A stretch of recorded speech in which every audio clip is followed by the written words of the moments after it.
High blood pressure यानी hypertension, ये एक ऐसा शब्द है जिसको सुनते के साथ हमें शौक सा लगता है। हम घबरा जाते हैं, जिंदगी भर दवाइयाँ खानी पड़ेगी, जिंदगी भर दवाइयों का बोझ उठाना पड़ेगा, ये सारी बातें हमारे दिमाग में हावी हो जाती हैं। साथियों, ये ब्लड प्रेशर क्या है, इसका नॉर्मल रेंज क्या होता है, कब हम बढ़ा हुआ कहेंगे यानी कब हाइपरटेंशन कहेंगे और कब हाइपरटेंसिव क्राइसिस कहेंगे, क्या दवाइयाँ होती हैं, क्या दवाइयाँ लाइफ टाइम खानी होती हैं, क्या दवाइयों के खाने से कोई साइड इफेक्ट होता है। ये तमाम ऐसे ज़रूरी सवाल हैं आम लोगों के, जिनका जवाब मिलना बहुत ज़रूरी है साथियों। जी, हम आज के वीडियो में इन्हीं तमाम सवालों को बड़ी ही सरल और सहज शब्दों में आप तक पहुंचाने की कोशिश करेंगे साथियों। जी, मेरा नाम डॉक्टर जन्मेजय है। मैं एक जनरल और लेप्रोस्कोपिक सर्जन हूं। बतौर सीनियर एजेंट में दिल्ली एम्स में लंबे दिनों तक काम किया और वहीं से हमने ये रिजोल्यूशन लिया कि नहीं, स्वास्थ्य जागरूकता को प्राथमिकता में शामिल किया जाए, क्योंकि इतने बड़ी आबादी वाले देश में सबके लिए इलाज मुहैया करा पाना कितना मुश्किल है, ये तो हम जानते ही हैं। साथियों, आप देख रहे हैं अपना channel the health and healing. यदि आज आप पहली दफ़ा इस चैनल पर विजिट कर रहे हैं तो आपसे निवेदन है, गुजारिश है, रिक्वेस्ट है, विनती है कि इस चैनल को जरूर ही सब्सक्राइब करें और साथ ही साथ बेल आइकन दबा लें। तो बिना विलंब किए हुए चलिए हम अपने टॉपिक पर आते हैं, जो बहुत ही गंभीर और ज़रूरी और हमारे स्वास्थ्य से जुड़ा हुआ है।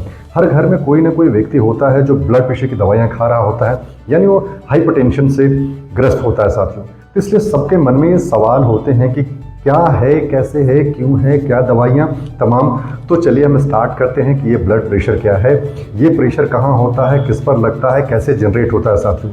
तो आप जानते हैं कि हमारे शरीर में जो खून का प्रवाह है यानी फ्लो ऑफ ब्लड है, ये खून के नलियों में होता है। बिलियंस ऑफ किलोमीटर हमारे शरीर में जो ब्लड वेसल्स हैं वो होते हैं, यानी खून के नलियों को यदि हम लीनियर वे में बिछा दें तो मिलियंस किलोमीटर की दूरी तय करते हैं साथियों। और हमारे शरीर में एक ऑर्गन है जिसे हम हार्ट कहते हैं, हृदय कहते हैं। हार्ट एक पंपिंग ऑर्गन की तरह काम करता है, पंपिंग मशीन की तरह काम करता है, यानी हार्ट जब कंट्रैक्ट करता है तो वो ब्लड को पूरे शरीर में विस्तारित करता है, यानी फ्लो कराता है साथियों। साथ ही साथ पूरे शरीर से ब्लड जो है एक विशेष चैनल के द्वारा कलेक्ट होकर के यानी बैक होकर के हार्ट में आता है और हार्ट से फिर लंग्स में। तो ये लंग और हार्ट दोनों मिल करके कंबाइंड रूप से काम करते हैं ब्लड को प्यूरिफाई करने का और फिर से ब्लड को पूरे शरीर में फ्लो कराने का। जी हाँ साथियों, तो जब हार्ट पंप करता है, कॉन्ट्रैक्ट करता है, तो ब्लड पूरे शरीर के खून के नलियों में दौड़ जाता है। तो खून के नलियों पर जब ब्लड प्रेशर जो ब्लड है जो एक दबाव डालता है, उसे ही हम ब्लड प्रेशर कहते हैं। और ब्लड प्रेशर को mmHg ऑफ मरकरी में नापते हैं, यानी मेजरमेंट जो है mmHg ऑफ मरकरी में हम करते हैं साथियों। और ये दो मापकों में यानी 2 यूनिट में हम मेजर करते हैं, सिस्टोलिक बीपी और डायस्टोलिक बीपी। जब हार्ट पंप कर रहा होता है, कॉन्ट्रैक्ट कर रहा होता है, तो उस कॉन्ट्रैक्शन के दौरान जो खून है यानी ब्लड है, खून के नलियों पे जो दबाव डालता है उसे हम सिस्टोलिक बीपी कहते हैं। और जब हार्ट रिलैक्स कर रहा होता है यानी रेस्टिंग फेज में होता है, यानी हार्ट में जिस समय ब्लड की फिलिंग हो रही होती है, उस समय रिलैक्सेशन फेज में जो ब्लड खून की नलियों पे दबाव डालता है उसे हम डायस्टोलिक प्रेशर कहते हैं साथियों। सपोज एक व्यक्ति का ब्लड प्रेशर 130/90 है, तो ये क्या चीज़ है? 130 सिस्टोलिक ब्लड प्रेशर है कॉन्ट्रैक्शन के टाइम में, और जो 80 बीपी है ब्लड प्रेशर है वो रिलैक्सेशन के टाइम में ब्लड प्रेशर साथियों। अब बात आती है कि ये कैसे बढ़ जाता है, क्या हो जाता है और इसके लक्षण क्या होंगे, इसके रोकथाम क्या होंगे, तमाम बातों को सिलसिलेवार तरीके से हम बताएंगे साथियों। आपसे गुजारिश है कि आप वीडियो को आखिर तक देखें, क्योंकि हर एक सवाल का जवाब आपको इस वीडियो के माध्यम से मिलने वाला है साथियों। तो ये रही सामान्य ब्लड प्रेशर। अब बढ़ा हुआ कैसे कहेंगे? आमतौर पर लोग मानते हैं कि 120/80 यानी 120/80 जो ब्लड प्रेशर है नॉर्मल रेंज है, लेकिन ऐसा होता नहीं है। किसी व्यक्ति का 128 होगा, किसी को 88 डायस्टोलिक प्रेशर होगी, किसी का 130/86 होगा। तो क्या ये सब एबनॉर्मल होंगे? नहीं। तो इसीलिए ब्लड प्रेशर के सिस्टोलिक को एक रेंज दिया गया है और डायस्टोलिक ब्लड प्रेशर भी एक रेंज में होता है। यदि ऊपर का ब्लड प्रेशर यानी सिस्टोलिक ब्लड प्रेशर हमारा 100 to 140 mmHg है, तो ये नॉर्मल कैटेगरी में फॉल करता है साथियों। उसी प्रकार से 60 mmHg टू लेकर के 90 mmHg जो डायस्टोलिक यानी नीचे वाला ब्लड प्रेशर है, ये भी नॉर्मल रेंज में फॉल करता है साथियों। उच्च रक्तचाप यानी हाइपरटेंशन के कारणों की यदि हम बात करें तो ये मल्टी फैक्टोरियल डिजीज है, यानी कोई एक कारण नहीं है जिसके बारे में हम कह सकते हैं यही कारण है जिसके वजह से हाइपरटेंशन हो रहा है यानी बीपी बढ़ रहा है साथियों। तो बहुत सारे फैक्टर्स मिलकर के इसको अंजाम देते हैं। तो क्या है वो रिस्क फैक्टर, क्या है वो कारण जिनकी वजह से ये ब्लड प्रेशर हमारा बढ़ना शुरू होता है साथियों।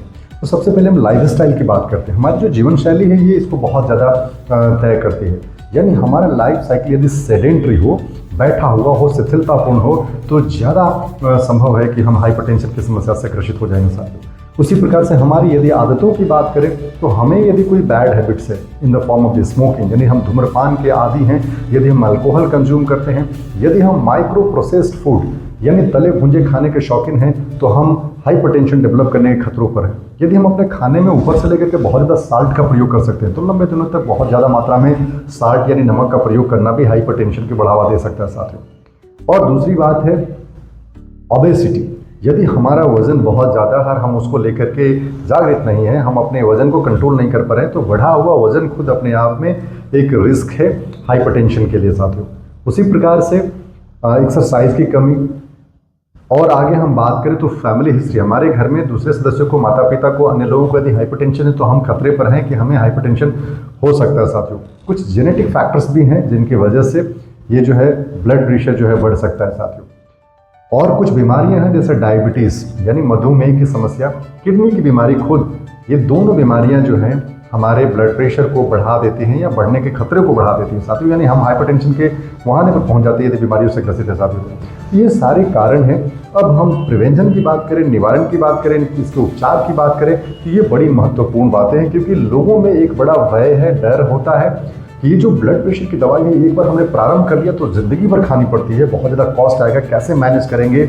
और एक भ्रांति है कि ये हमारे शरीर को बहुत ज़्यादा नुकसान करता है, हमारे हार्ट को, किडनी को डैमेज करता है, ऐसी भ्रांति है लोगों के बीच में। तो क्या है इन भ्रांतियों से जुड़ा हुआ सच, ये भी तो जानना जरूरी है साथियों। तो जब हम इलाज की बात करें तो इलाज से पहले रोकथाम बहुत आवश्यक है। तो जैसे मैंने बताया कि ये मल्टीफैक्टोरियल डिजीज है, यानी कई कारणों से मिलकर के ये होता है, यानी कई ऐसे रिस्क हैं जो ब्लड प्रेशर की समस्या यानी बढ़े हुए ब्लड प्रेशर के रूप में हमें समझ आते हैं साथियों। तो जैसे हमारी आदतों में जो है सेडेंट्री यदि लाइफ है, हमारा शिथिलतापूर्ण जीवन है, तो उससे हम एक्टिव बनाएं, एक्सरसाइज करने, मॉर्निंग वॉक के लिए जाएं, कम से कम 45 minutes daily walking and the running, jogging, होपिंग्स के लिए हम निकालें साथियों, तो ये बहुत जरूरी बात होगी। यदि हमें अपने खाने पीने में लो साल्ट को रखना है, नमक को कम रखने की जरूरत है। तले भूंजे और micro processed food in the form of the pizza हो गया, बर्गर हो गया, और कई तले भुंजे चीज़ हैं, बहुत ज़्यादा एक्सेसिव वाइट ब्रेड का प्रयोग करना, इन सारी चीज़ों को कंट्रोल करके अपने भोजन में कम करके हम जो है कुछ खतरों को तो कम कर ही सकते हैं। साथ साथ में अपने खाने में हम हरे पत्तेदार सब्जियां, कुछ फ्रूट्स शामिल करें तो ये ज़्यादा अच्छा होगा साथियों। जितना कम से कम हम तेल मसाले कम खाएंगे, फैटी डाइट कम लेंगे, रेड मीट कम करेंगे अपने खाने में, तो ये भी कहीं ना कहीं हमारे वजन को कंट्रोल करने में, हमें कोलेस्ट्रॉल की समस्या से, फैटी लीवर की समस्या से निजात देगा, और फाइनली हमें ब्लड प्रेशर को कंट्रोल करने में मदद करेगा साथियों। एज अपने आप में एक फैक्टर है, एजिंग उसको हम कम नहीं कर सकते, लेकिन बढ़ते एज के साथ कुछ स्वास्थ्य की बातें हैं जिनको ध्यान में रख करके हम बढ़ते हुए ब्लड प्रेशर को कंट्रोल कर सकते हैं, या फिर हम हाइपरटेंसिव क्राइसिस में जाने से अपने को बचा सकते हैं साथ। तो ये रोकथाम की बातें हो गई, और इन बातों को हल्के में लेने की जरूरत नहीं है, क्योंकि ये बातें सच में लॉन्ग टर्म में यानी लंबे दौर में इन बातों को अपने जीवन में शामिल करते हैं, तो ये वाकई में आपको एक हेल्दी लाइफ जीने में मदद तो करती ही, साथ में साथ ब्लड प्रेशर की समस्या को कंट्रोल करने में बहुत मददगार होती है साथियों। अब लोगों के मन में एक और सवाल होता है जो बड़ा ही जरूरी और बहुत ही वाजिब सवाल है कि ये ब्लड प्रेशर हमारे शरीर को नुकसान कैसे करता है, ये क्या होता है। तो मैं आपको बता दूं कि जैसे ही हमारा ब्लड प्रेशर नॉर्मल रेंज से आगे बढ़ता है, ये पैथोलॉजिकल यानी बीमारी के रूप में हमारे समक्ष आता है, तो सबसे पहली चीज़ जो ये करता है, हार्ट को प्रभावित करता है, यानी हमारे हृदय को ही प्रभावित करता है, क्योंकि हृदय जो है एक पंपिंग मशीन की तरह कार्य करता है, और उसको यदि किसी रेसिस्टेंस के अगर बहुत ज़्यादा फोर्स लगा करके यदि प्रेशर जनरेट करना पड़ता हो, यानी हार्ट को बहुत ज़्यादा ताकत के साथ पंप करना पड़ रहा हो ब्लड को पूरे शरीर में सर्कुलेट कराने के लिए, तो हार्ट पर लोड बढ़ता है। कई बार हार्ट फेलियर के तौर पर ये आता है, कई बार हार्ट के मसल वीकनिंग हो जाती है, और कई चीज़ें हो जाती हैं साथियों, तो हार्ट अपने आप में खतरे में पड़ जाता है। आगे खून की नलियों की हम बात करें तो जिन नलियों में, जिन आर्टरी एंड वेसल्स में खून प्रभावित हो रहा है, चाहे आयोटा हो, चाहे वो बड़ी खून की नलियाँ हो, उन खून के नलियों में ब्लड प्रेशर बहुत ज़्यादा है, यानी ब्लड हाई प्रेशर के साथ फ्लो कर रहा है, तो ब्लड वेसल्स के इंटरनल लेयर जिसे हम एंडोथेलियल लाइनिंग कहते हैं, उनको वो डैमेज करता है। और एंडोथेलियल लाइनिंग यानी कि inner layer of the blood vessels damage होना, ये अपने आप में खतरा है, और ज़्यादा वहाँ थ्रोम्बस बनाना, क्लोट्स बनाना, उनकी नलियों को और नैरो करना, और फर्दर ब्लड प्रेशर बढ़ना, ये सारी चीज़ें हो सकती है साथियों। और आगे हम यदि बात करें तो किडनी, आप जानते हैं कि किडनी हमारे शरीर में एक्सक्रीशन यानी यूरिन बनाने का काम करता है, जितने भी वेस्ट प्रोडक्ट है उनको बाहर निकालने का कार्य करता है। एक तरह से एक छलनी की तरह या छन्नी की तरह काम करता है साथियों, लेकिन उसके अलावा भी किडनी बहुत सारे जरूरी फंक्शन परफॉर्म करता है। जो एरिथ्रोपोइसिस है यानी आरबीसी बनने के लिए जो एरिथ्रोपोइटिन चाहिए वो किडनी में ही बनता है। किडनी एसिड बेस बैलेंस को भी करता है, यानी हमारे शरीर में एसिडिटी होगी कि हमारे शरीर में बेस होगा, इस एसिड बेस को भी बैलेंस करके रखता है किडनी। इसके अलावा भी किडनी कई ऐसे चीज़ों को छांटता है यानी एब्जॉर्ब करता है जो हमारे शरीर के लिए बहुत ज़रूरी होते हैं साथियों। इस प्रकार से किडनी का फंक्शन जो है ये सब कुछ किडनी के सबसे स्मॉलेस्ट यूनिट नेफ्रॉन्स के द्वारा तय होता है। नेफ्रॉन्स किडनी के स्मॉलेस्ट यूनिट तो है ही, वही ये सारा काम परफॉर्म करते हैं और वो भी उनके अंदर भी खून के बहुत बारीक नलियाँ होती हैं साथ। यदि उन नलियों में बहुत ज़्यादा प्रेशर होगा तो एवरी डे यानी नियमित तौर पर वो नेफ्रॉन्स डैमेज होते हैं और नेफ्रॉन्स हमेशा के लिए खराब हो जाते हैं। तो यदि लगातार नेफ्रॉन्स की कमी होगी तो किडनी पर लोड बढ़ता है और फाइनली एक ऐसा स्टेज आता है जिसे हम क्रोनिक किडनी डिजीज या किडनी की गंभीर बीमारी कहते हैं साथियों। इस प्रकार से किडनी अपने काम को नहीं करने लगता और यदि हमने ध्यान नहीं दिया तो किडनी फेलियर की दिशा में बढ़ जाता है और एक व्यक्ति विदाउट किडनी तो फिलहाल जी ही नहीं सकता, यानी किडनी के बिना जीवन की परिकल्पना भी नहीं की जा सकती साथियों।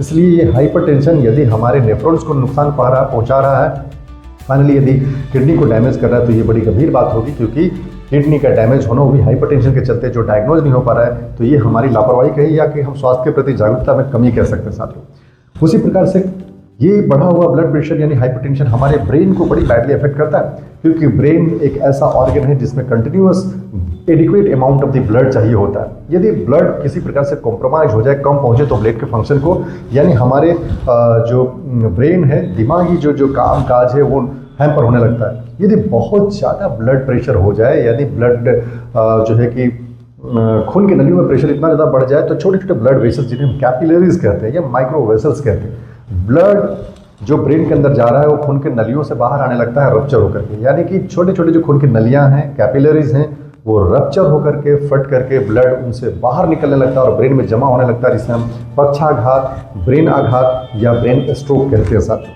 यदि इन्हें भी समय पे कंट्रोल नहीं किया जा सके तो ये प्राणघातक यानी लाइफ थ्रेटनिंग हो सकते हैं, जान चली जाती है। आपने सुना होगा कि पक्षाघात हो गया, हाथ पैर शून्य हो गया, बेहोशी हो गई, उसके बाद डेथ हो गया। यदि सीवियर ब्लीडिंग हो गई ब्रेन के अंदर में, इंट्राक्रैनियल प्रेशर बढ़ने लगता है, बेहोशी इतनी गहरी होती है कि ये लाइफ थ्रेटन हो जाता है और जान तक चली जाती है साथी। ये ब्लड प्रेशर जो बहुत ज़्यादा बढ़ा हुआ है, हाइपरटेंसिव क्राइसिस के तौर पे हमारे समक्ष है, तो हमारे लिए बड़ी ही नुकसानदायक हो सकता है, कई बार हमारे ज़िंदगी के लिए भी बड़ी खतरा साबित हो सकता है साथियों। तो इसलिए जिन कारणों की हमने चर्चा की, चाहे वो हम लाइफस्टाइल की बात करें, ओबेसिटी की बात करें, खाने पीने की बात करें, स्मोकिंग अल्कोहल की बात करें, हम फैमिली हिस्ट्री की बात करें, हम अपने व्यक्तिगत जीवन में स्ट्रेस कितना ले रहे हैं, इन सब की यदि हम बात करें तो इन सब पर काम करने की आवश्यकता है। इन सब को समझ करके इन सब में बदलाव करने की जरूरत है। बढ़े हुए ब्लड प्रेशर को इस प्रकार से कंट्रोल कर सकते हैं। जहाँ तक दवाइयों की बात है तो कई क्लास यानी कई ग्रुप है दवाइयों की जो समझ करके ही हम देते हैं। तो खुद से दवाइयाँ लेना, खुद से किसी दुकान पर जाकर के दवाइयाँ खरीद करके खाना प्रारंभ कर देना, ये ब्लड प्रेशर का यानी बढ़े हुए बीपी का इलाज तो है नहीं साथियों। तो आमतौर पर जो है कैल्शियम चैनल ब्लॉकर हो गया, ACE इनहिबिटर हो गया, डायूरेटिक्स हो गया, ये सारी क्लास है जिनको हम ब्लड प्रेशर कंट्रोल करने के लिए प्रयोग में करते हैं साथियों। कई दफ़ा इनके कॉम्बिनेशंस को भी हम लोग प्रयोग करते हैं साथियों। तो ये दवाइयाँ किस व्यक्ति को चलेंगी, कौन सी कॉम्बिनेशन में चलेगा, कितना चलेगा, तो दवाइयाँ यदि हम किसी फिजिशियन के देखरेख में लेते हैं तो ये बहुत ज़रूरी है कि जिस प्रकार से दवाइयाँ प्रिस्क्राइब की गई हैं हमें खाने के लिए, उनको हम नियमित रूप से खाएं। साथ ही साथ में हम रेगुलर चेकअप में रहें यानी अपने फिजिशियन के टच में रहें, ताकि कोई भी बढ़ा हुआ ब्लड प्रेशर या किसी प्रकार की कोई जो दिक्कतें आ रही हैं वो समय पर पहचानी जा सके और दवाइयों के डोज में या तो बढ़ा करके, घटा करके, कंट्रोल करके, कॉम्बिनेशन जो है असेंबल करके, यानी दवाइयों के तरीके को बदल करके भी कई बार हम अपने होने वाले स्वास्थ्य की जो मुश्किलें हैं उसको नियमित कर सकते हैं, रेगुलर कर सकते हैं, कंट्रोल कर सकते हैं साथ। इस प्रकार से अपने फिजिशियन के देखरेख में ही दवाइयाँ खानी है। हाँ, हर दवाई के अपने कुछ नुकसान तो होते ही हैं। बहुत ज़्यादा मात्रा में दवाइयाँ खाना और या फिर अब खुद से भी उसके डोज को बढ़ा लेना, घटा लेना, ये हमारे लिए हेल्थ के लिए हार्मफुल हो सकता है साथियों। इसलिए हमेशा हम यदि दवाइयों को ऑल्टर करें, उनके डोज को ऑल्टर करें या फिर उनके कॉम्बिनेशन को ऑल्टर करें, तो ये हम अपने फिजिशियन के देखरेख में करें तब ज़्यादा बिल्कुल ये सही होगा, उचित होगा साथियों। इसलिए ये सारी बातें बहुत ज़रूरी बातें हैं जिनको समझ करके जो है आप अपने स्वास्थ्य में वृद्धि कर सकते हैं साथियों।